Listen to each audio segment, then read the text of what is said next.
Love smarter, not harder. Today's question. I've always been attracted to psychopaths.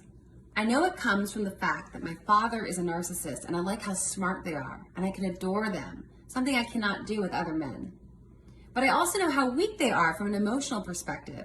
They appear to be powerful, but they are the weakest. Believe me, I've spent a lot of time with these abusers.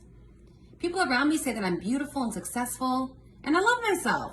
So it's not a low self-esteem issue that attracts me to narcs. Also, they're attracted to me. For me, love is a very unsafe place. Once I'm attracted to a narc, I immediately start to feel anxious and start to compare myself with other women, as if I know they will never love me, the same old pattern. I've done so much work on me. I thought I'd move past this victim energy. I feel helpless. Any advice?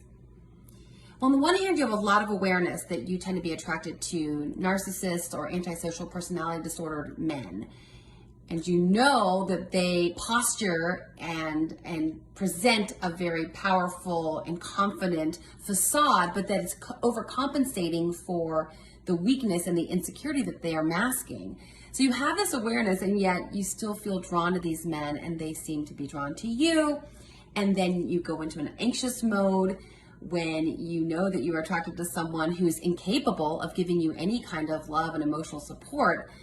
And it makes sense that if you experience these dynamics with your father, that would be something that's at work. And I just did a podcast with psychotherapist Elliot Anderson about the father wound. So I would recommend that episode, and several other episodes come to mind as well.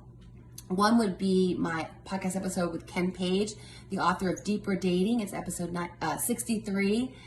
And what you're experiencing here is an attraction of deprivation. That's what Ken calls it. It's an attraction that's very intense and it's electric, but it's trying to correct for the childhood wound that you experience. And it's never going to work. It's never going to work. This kind of thing needs to be addressed in therapy. So of course, my other recommendation is that you see a very, very qualified therapist who can help you understand how to heal that wound from your childhood so that you're not bringing it up again in these adult romantic relationships, trying to do what we call a corrective recapitulation of family of origin. You're trying to correct what happened in your past in the present, and it's not working, obviously.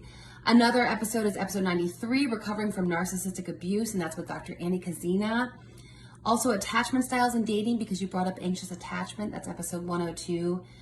Also, I'd say the top 5 traits to look for in a partner, which is episode 104, because narcs are very immature. And that episode, I look at all the elements of maturity, emotional maturity, and just being a grown-up maturity that set the foundation for a strong, solid, secure relationship. And sometimes I think we overlook how important maturity is in a relationship.